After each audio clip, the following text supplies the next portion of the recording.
Isa ang mga kapuso natin sa Binondo sa Maynila na nakikisaya sa pagpasok ng Year of the Wood Horse. Pero sa gitna ng selebrasyon, nagkabalyahan at tulakan ng mga tao doon nang mag-agawan sila sa 6,000 tikoy na libreng ipinamigay ni Manila Mayor Joseph Estrada.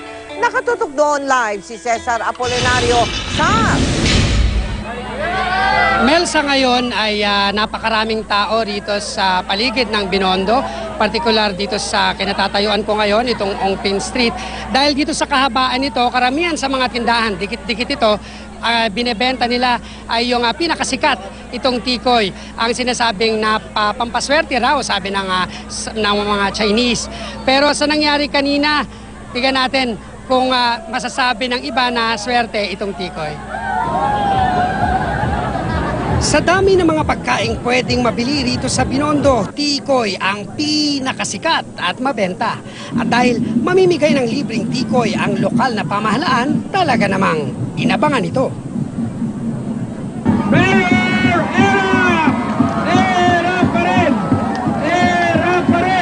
Si Manila Mayor Joseph Estrada at Vice Mayor Isko Moreno ang nanguna sa pamimigay ng libreng tikoy. Pero dapat may tiket na may litrato ni Mayor. Sa kaugaliang Chinese, ang tikoy ay sumisimbolo ng pagkakabuklod-buklod dahil sa lagkit nito.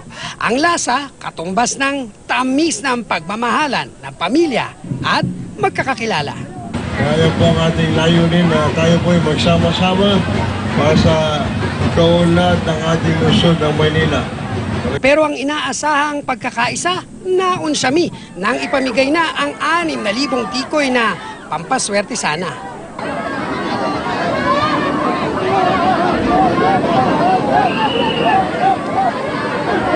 Kahit ang mga pulis na tagapanatili ng kaayusan, walang nagawa.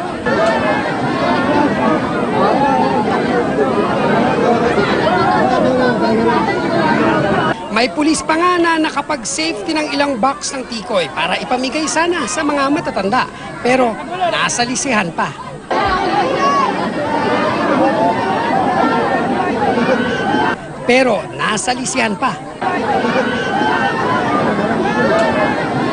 Si nanay bagamat nakaplaster ang batok dahil nananakit daw. Pero dahil nakipagsiksikan, nadaganan ako doon.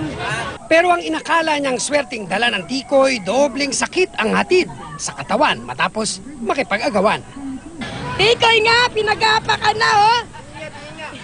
Oh! Oh! Oh! Yan! Oh! Napakan na, yun na lang ang kinuha ko. Bahala na. Ayaw kasi bigay ng isa-isa. Ang ilan nagsabing kabaligtaran ng matamis na paggalang ang napala sa nakaagawan. Wala po kami magawa, talagang puro lalaki po yun eh. Paano pag gagawin po ako dahil sa aking ticket namin, nadagdagan na po kami ng mga lalaki. Ano ba laban namin sa lalaki, kuya? Kahit nga si Lola, bagamat nakatsamba ng anyay katumbas ng 60 pesos na tikoy, kapalit naman ay nasirang salamin na lagpas 1,000 ang presyo. Ngayon lang, parang naman gusto ko matikman yung tikoy. O mahirap huyang nguyain eh. Kahit na, hindi Tapos na nga. gustiso pa kayo. Hindi na nga bali, kuya, sa ano ko na lang, sa mga apo ko. Kung may lola na may maite-take home, may ilan namang uuwing masaya kahit walang pampaswerteng tikoy. Nung makita ko nagrarambulan dyan, umatras ako dahil baka mamaya pati ako mapipi. Dahil wala akong ano. Ay, paano gagawin niyo dyan Ipita na lang pipirituhin ko. Pero may maseswerte pa ba sa eksenang ito?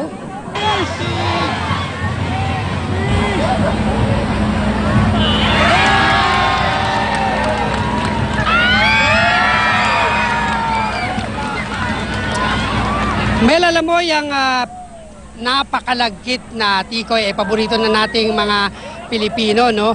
Pero kung ganyan naman na siksikan, sana yung mga matatanda ay hindi na lang din sumasama, pati yung mga bata dahil may mga narinig tayo na may mga nasaktan ding mga bata. Mel?